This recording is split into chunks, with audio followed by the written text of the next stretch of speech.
Today's video is going to be about packing for the Salkantay trek. So we just completed that, and we're going to give you guys our tips and recommendations for what you should take and maybe not take. Yeah, you can learn from our mistakes about what to pack. So Alex is going to go first on what she packed, maybe what she didn't need / needed.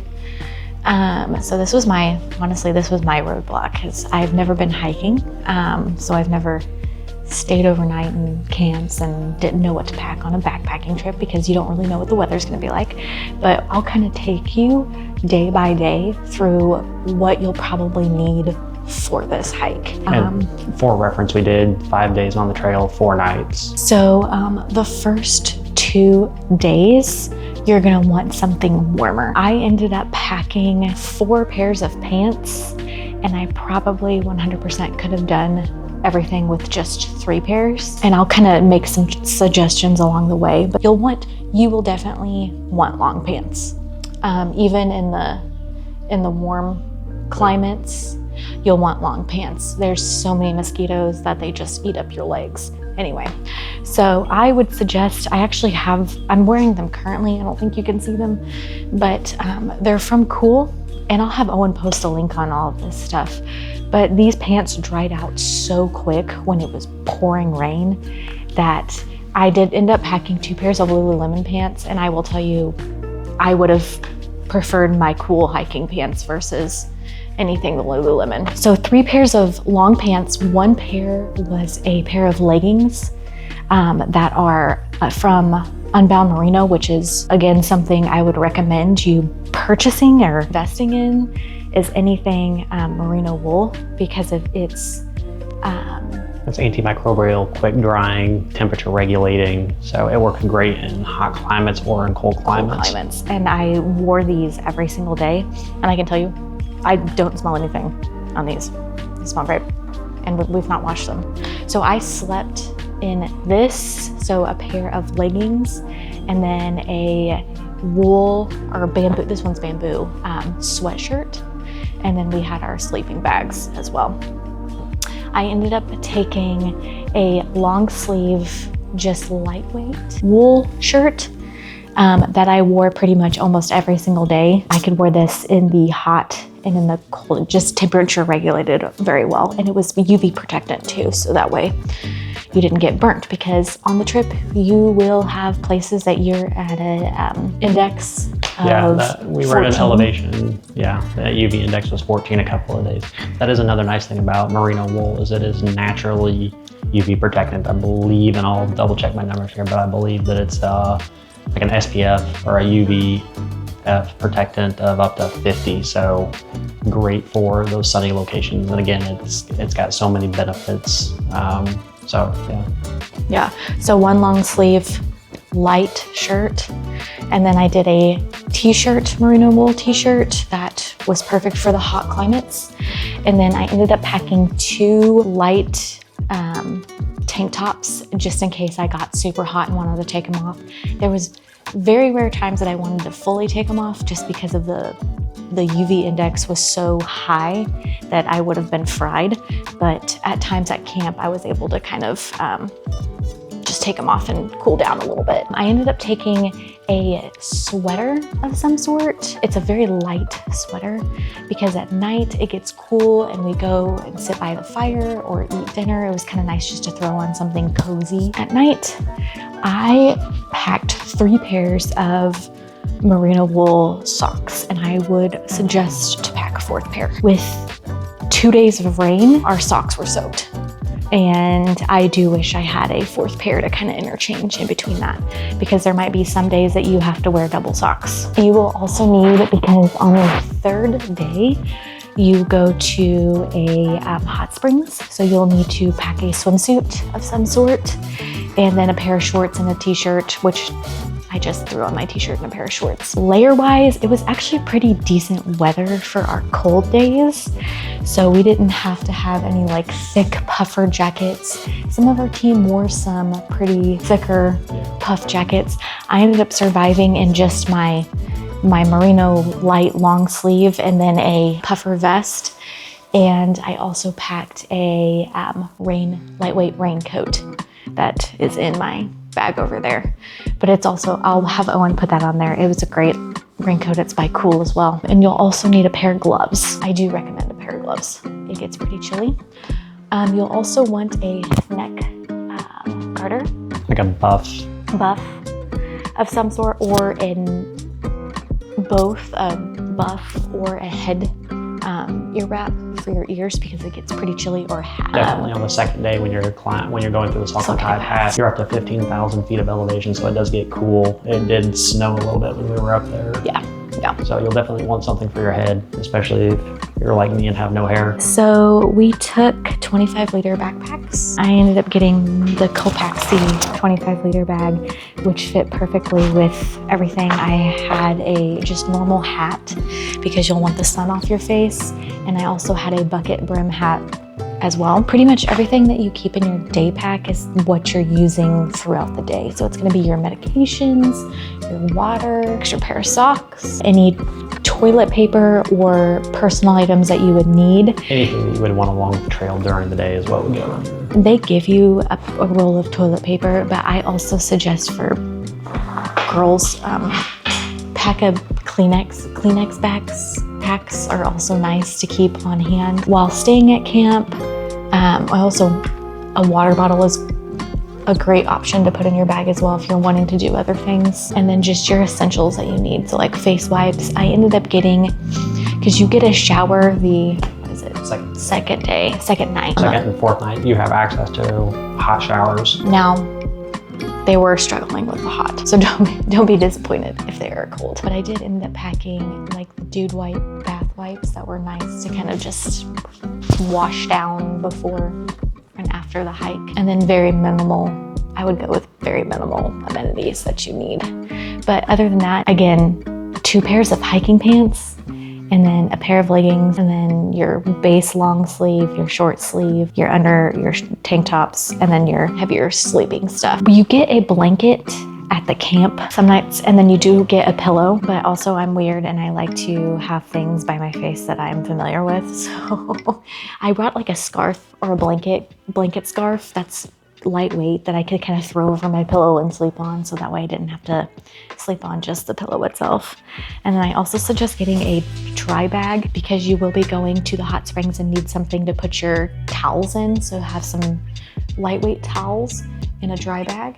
And then I also have these that I actually carried on in my day pack with me.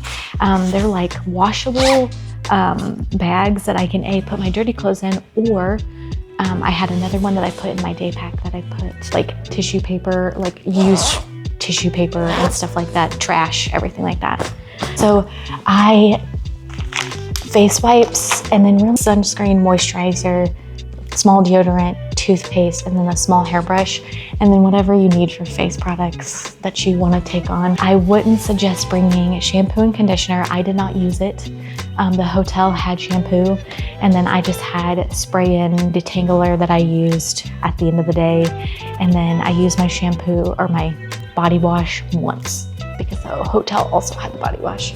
So those, I packed like 3 bags of amenities that I didn't use half of. So very basic, because once you get to like day 2, you're kind of like in that like camping mindset of like just getting in, getting out, because you're up at 4:30 in the morning. There's no time to prep. I mean, you pretty much are in and out of the camp, and no one really cares. From the time you wake up, you're either packing up camp, eating breakfast, or trying to get ready to go for hikes. Yeah. Everybody's in the same boat. Nobody's got a 3-hour get ready routine. Yeah. So pretty much slap on some moisturizer and some stuff like that and be done with it, because I definitely did overpack. But those are some suggestions that I would, definitely the wool, 100% definitely the wool. That kind of saved us a lot. And it's great for your socks too, because our boots don't breathe, so feet were incredibly sweaty. Hiking boots wise, suggestions, definitely break your hiking boots in, and definitely find something that's going to be an ankle support for you, because there's a lot of steep downhills and very rocky terrain. So if you are one of those people that struggles with twisting your ankles, you definitely want something with your ankle support. Taking an extra pair of shoes, sandals, or shoes to wear around. What saved me was my sandals, because because you'll want sandals for the shower. And then because your feet hurt so bad during the day, you'll want your shoes off. And then I took around camp. Yeah. And then I ended up taking, we actually both ended up taking a second pair of tennis shoes, a lightweight pair of tennis shoes that we actually wore for one part of the hike. And then I wore on the last day because I physically could not put on my hiking boots anymore. So the guide does have a first aid kit. I also suggest bringing, I buy these Dr. Scholl's blister patches. You will need lots of them if you are prone to getting blisters. They're great to put in your shoes. And then also the guide will pop your blisters. They have a sterile needle and some gauze and stuff that they'll pop your blisters for you. Or at least our guide did that. Yeah. Yeah, he was very kind because I ended up getting some massive blisters on my heels. But that's about it. So all in all, use packing cubes. Try to pack as little as you can. Yeah, you don't need a whole lot for 4 days of hiking in the wilderness. So we'll go over my stuff now, I guess. We're gonna start out with everything that I packed and then everything that maybe I needed and didn't have or had and didn't really need. So starting off, as you can probably see, my group is a little bit smaller than Alex's. And as she likes to say, I'm a guy, so I don't need a whole lot, which is true. What did I pack? I packed 2 merino wool t-shirts, 2 merino wool long sleeve t-shirts, and I just use those as layers. I would wear the short sleeve t-shirt underneath and then put that long sleeve on top.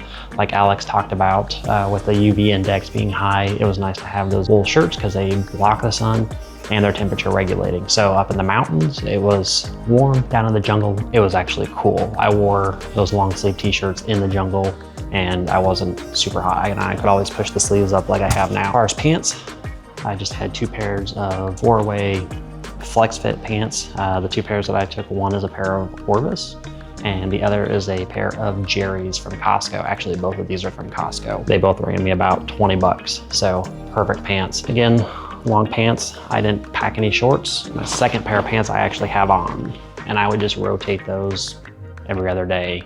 So I ended up wearing both pairs of pants at least twice. Same thing with the shirts.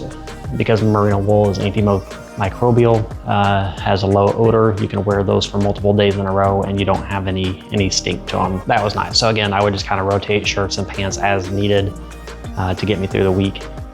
Don't be worried, everybody else did the same thing. I think I saw people wearing the same, I think there was one person that wore the same pair of pants 4 days in a row.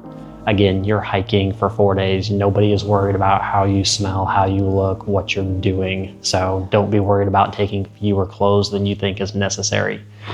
I honestly probably could have gotten away with 1 pair of pants, but it would have been tight. So at least a minimum of 2 pairs of pants. Shirts, like I said, I think those 4 shirts were good. I could kind of rotate them, mix and match. So that was helpful. As far as underwear, I have 3 sets of underwear. These are just merino wool boxers. Again, antimicrobial, low odor, you can wear them multiple days. I had 3 pairs, so I rotated them. Same thing with my socks. 3 pairs, merino wool, mid-calf or crew cut socks. Again, great, low odor, antimicrobial, can wear them multiple days in a row. I did also pack a merino wool hoodie, zip-up hoodie. I wore this a couple of times. My whole plan was to layer. So I had my merino wool t-shirts, long sleeve t-shirts, this hoodie, which is great. It's got a little hood, it's got pockets, it zips up, it's long sleeves. And then if I needed something to cut the wind, I have my rain jacket here. Now this is a Patagonia Torrent Shell 3. It's a fantastic rain jacket. It doubles as a windbreaker for me. So I don't think I ever had to wear it as a windbreaker, but it does double as that. Some of the nice features is it has pit zips in it there if you need to dump the heat. This thing also packs up very small. You can kind of just stuff this into its own pocket here, kind of like so. So that rain jacket stuffs down into this thing that's not very big at all. I mean, it's pretty compact. The only downside to it is this is not the lightest rain jacket you can get. I believe this one is about 13 ounces. If you're counting weight, keep that in mind. Also had a pair of swim trunks for when we went to the hot springs. Good to have. Towels. Towels are nice. Like Alex mentioned, the second night, the fourth night, and the third night, well, second night and the fourth night, you have showers. Third night, you're going to the hot springs. So we just have microfiber towels. These are pretty big, but microfiber towel to dry off. Neck gaiter, like Alex talked about, this came in very handy. We purchased this last minute, so we didn't have this initially, but you can put it on. It's got multiple uses. Pull it up. I used it a lot to kind of help protect my neck from the sun. Also, when we were in the jungle, the mosquitoes were really bad, so you can kind of pull it up. I used it as an ear. Just kind of like that and help protect your face. Now, as far as headgear, as you can tell, I have a lot of issues with my head and I'm very concerned about burning it because I've burned it before and it's very uncomfortable. A ball cap is nice. I wore this probably 90% of the time. I also have a wide brim hat, kind of a floppy bill there. I wore this probably the other 10% of the time. Now, the second day when we were hiking Salkantay Pass, I brought a merino wool stocking cap. It was great. It's lightweight, just sits right on there. I also can wear this at night if my head gets cold, even though we were in mummy sleeping bags, so that was never really an issue, but I had it just in case. And then I brought this hat that's a little more heavy duty than just a stocking cap. It's from Outdoor Research. It's got ear flaps. It's lined with fleece, but the nice thing about this is it folds up very compactly. Doesn't take up a whole lot of room. I have another dry bag here that we use to either pack clothes in, or like when we went to the hot springs, we could put our wet stuff in this. You get like a canvas duffel bag to put clothes and whatever else you're not gonna put in your day pack. It's not necessarily waterproof, so if you have anything in your duffel bags that you want to stay dry, it's handy to have this. We did get trash bags from our hotel to pack like our sleeping bags and other things in, but I carry this with me on almost every trip because this doubles as a laundry bag. We can do laundry in a hotel room in this bag, so that's just something handy. This is a Sea to Summit 20-liter dry bag. Very lightweight, pretty good opening. It's got this handy dandy carry strap on it. And again, you can kind of roll it up and it takes no room. I also had a pair of gloves for when we were hiking the Salkantay Pass. Handy to have. A couple of other things to note. Every campsite has electricity.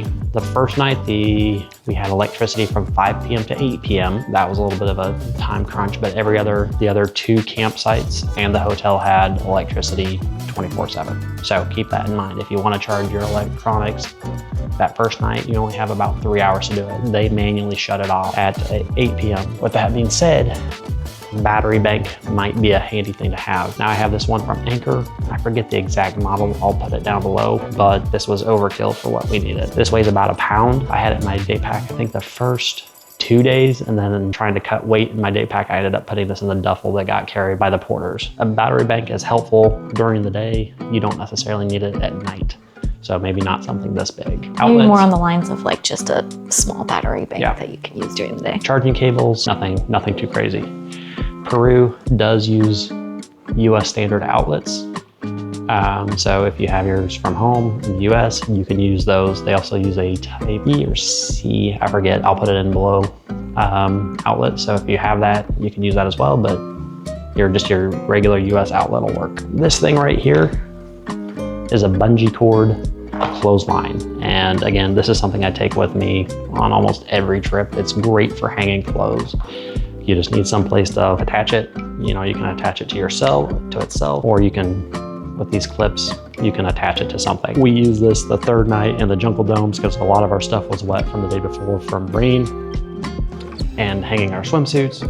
We just strung this up inside and it weighs very little. Again, camera, handy thing to have. I had a GoPro and then sunglasses. That was it for everything that I packed in my pack. In my day pack specifically, I kept typically my power cords, camera, battery bank, clothesline, gloves, hats, rain jacket. I wore my buff most of the time and my hoodie. So that was what I had in my day pack on a daily basis. Now, there were a lot more things that I had in there that were completely unnecessary that I probably could have gotten away with not carrying. Extra electronics, extra just little things that I thought I was going to use and never did. There's not a reason to even bring it out and show you. This is the probably maximum amount of stuff that you need to have in your day pack. As far as personal hygiene went, I had a bar of soap in these little Matador bags. These are great because you can put a bar of soap in there and they breathe So your soap will dry out, but it doesn't leave a nasty residue on the outside. So deodorant, when I'm traveling, I use these little toothpaste pellet. You chew it up with a little bit of water, makes a paste, and then you can brush your teeth. A toothbrush, that's what I took for personal hygiene. And that all got packed in the duffel bag from Cotopaxi, that all got packed in the duffel bag from Salkantay. Now I carried, this is the Osprey 30 liter day pack. It's got a couple of pouches on the sides. One zips, one does not, so you can shove little things in there, snacks or whatnot. It's got 2 side pockets if you want to put water bottles in there. It opens from the top. It's got a little stuff pocket up top there, and then it's got the main zipper there. It's got a mesh pocket in there, side there, which is where I carried most of my electronic stuff. The nice thing about this one is it is waterproof on the inside. So the outside doesn't look waterproof, but the inside is actually waterproof. So even if it gets rained on, things on the inside aren't going to get as wet. Speaking of that, since it did rain, Salkantay does provide you with a rain poncho for your backpack. They also provide you with a rain poncho. So it's nothing fancy, it's just a very lightweight piece of plastic, your typical plastic rain poncho. So if you don't want to pack a rain jacket, you could probably get away with the rain poncho that Salkantay provides. Actually, our guide most of the time just recommended that we wear the poncho and not even break out our rain jackets. I don't like rain ponchos, so I usually opted for my rain jacket. Yeah. But just know that you do get a waterproof cover for your backpack and a rain poncho provided by Salkantay. This the poncho for the backpack did come in handy. It was just nice to have an extra layer of protection because you didn't want everything in your backpack. This pack in particular has a place to store trekking poles if you want. And then it's kind of got this outside flap here where you can shove. That's where my extra pair of shoes went. I carried my extra shoes with me just in case I wanted to change them out or my hiking boots got wet during the day. I could have those there. So I carried my shoes in my day pack, or on my day pack.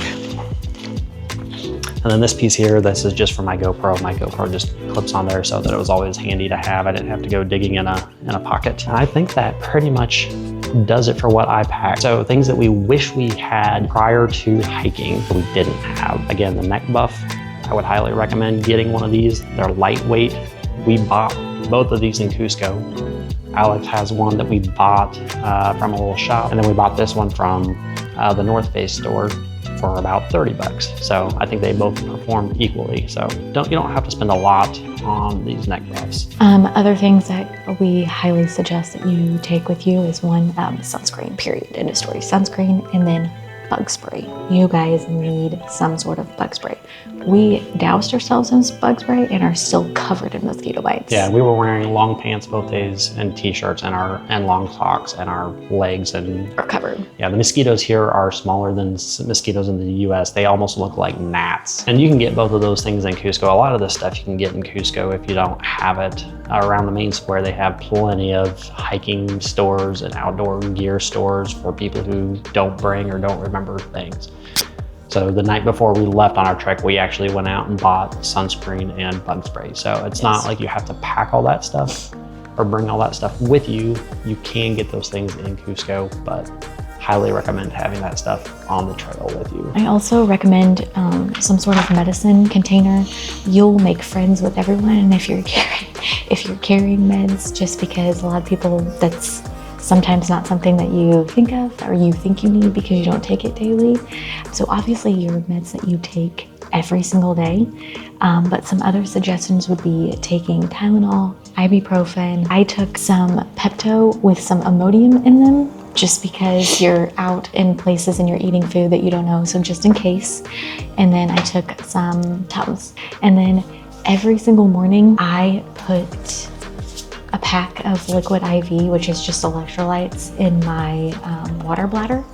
And I can tell you, I enjoyed this. I noticed a difference between staying hydrated. I put one of these in there, and I also carried caffeine tablets. So they're like something, because you don't, we don't stop, like when we stop, we don't have the chance to drink like something with sugar in it or anything. So I packed some caffeine tablets that were able to dissolve in a water bottle so that way I could have some energy. So you need your passport and you need extra cash.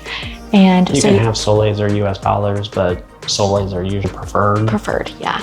Because you'll want cash in case you want to purchase something on the trail. Yeah. But you also have 3 tipping ceremonies, 4 different people. And they do it like in a ceremonial kind of situation. So there's a lot of pressure to tip. You don't have to, and the website even tells you don't have to, but it is expected that you will. Because it's individually, like you walk up and you shake hands and it's very individual kind of thing. So you'll tip your porter, you'll tip your assistant chef, and then you'll tip your chef.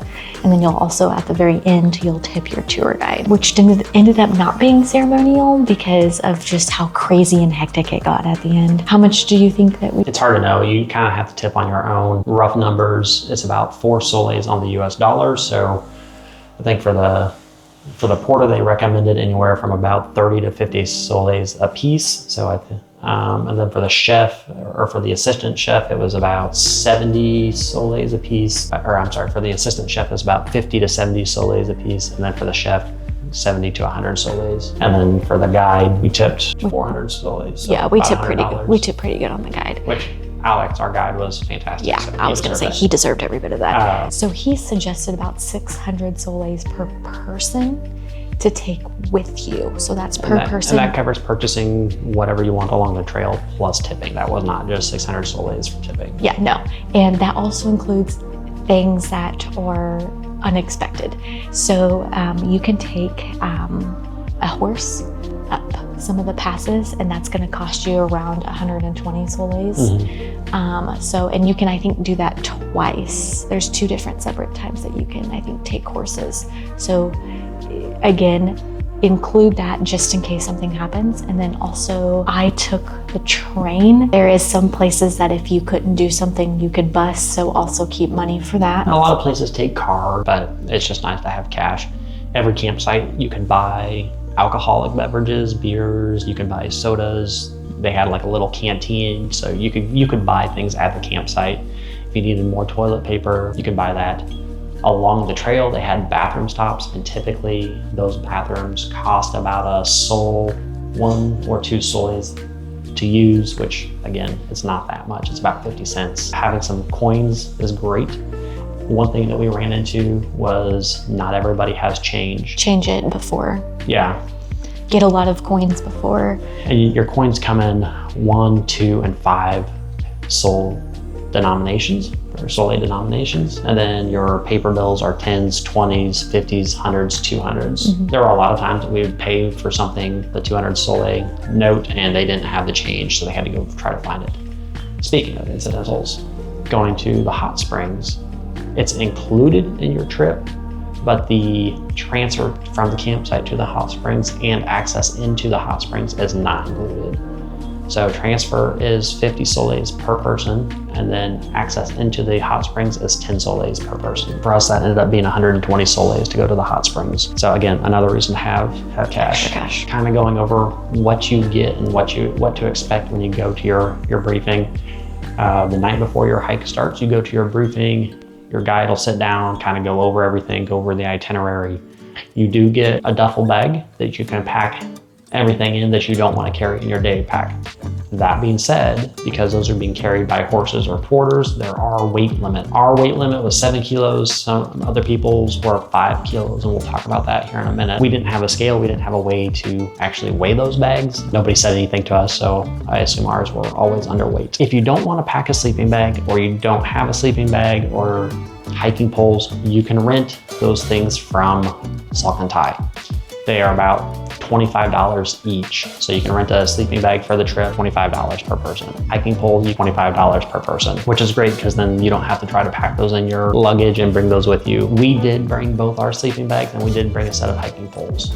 In hindsight, I would probably not do that again. We were the only people that brought our own sleeping bags or trekking poles, and there were people that go hiking all the time. So they obviously have that equipment. They just opted not to bring it. If I had to do it again, I wouldn't do that. Salkantay does provide you, even though we brought our own sleeping bags, they do provide you with a sleeping bag liner, which is nice because it helps keep you a little bit warmer. Those are the things: sleeping bag, trekking poles, don't bring them, don't worry about it. It's gonna be just as cheap just to rent those things from Salkantay, and then you don't have to worry about it. That being said, like I said, our duffel bags that we got, we could pack up to 7 kilos because we had our sleeping bags. If you rent a sleeping bag, that sleeping bag counts against the weight in those duffel bags. So everybody that rented a sleeping bag can only pack 5 kilos in their duffel bag, which again is about, give or take, 10 pounds. I think we could have packed all of our stuff in one duffel bag and still not even been 10 pounds. Yeah. Alex talked about the compression bags here. These are great. We use these on every trip anyway. It just makes it a little bit handier to pack things into compact places. I think that about wraps it up for everything. Hopefully you guys, oh, you want to talk about going to the bathroom on the trail? Oh, I didn't. I ended up buying like a stand and pee kind of situation, but thankfully because of there's bathrooms along the trail, and when you're hiking, you're so dehydrated, and that's most of the time. Well, you were dehydrated. Other people were not necessarily dehydrated. True. There's a lot of people that peed on the trail. I never peed on the trail. Yeah. I'm proud of myself. I didn't have So, to. bathroom situation. Every campsite has modern bathrooms. Some of the campsites had toilet paper, some did not. Like Alex mentioned, at your briefing, in your duffel bag that you get that rain poncho, you get the backpack cover. Always keep it in your pocket. Yep. And you get a roll of toilet paper. I mean, it's a standard size roll of toilet paper. But again, there are places that you can buy more toilet paper if you need to. But yeah, bathrooms, there are actual bathroom facilities along the Salkantay Trail. So if you don't want to use nature, you do have that option. So we forgot to mention the fact of water. So both of our bags have how many liters? These are both 2.5 liter. I try to grab it there. 2.5 liter bladder. Now at the camp, every night they boil water for you. Every night, every morning. Yes, every morning they'll boil water for you, so you're able to fill your packs up. I would suggest if you don't drink a lot, if you're less on weight, I only filled mine to like the 1,200 liter mark. And then what night that you do not get water? So the first day you start hiking about 8 o'clock in the morning, you don't get water that day. So you need to bring water with you when you leave your hotel or your Airbnb the morning that you begin your hike.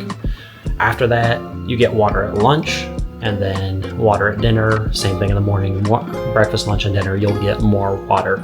So you just need to remember to bring water that first day. And helpful hint, the water in Peru, you cannot drink the faucet water.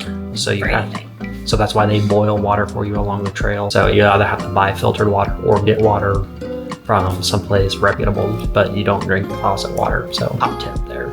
All right, can't think of anything else. Thanks for watching. Hopefully you guys find this useful. I'll try to put links in below for the things that we have. And if you have any questions or comments, be sure to leave them below.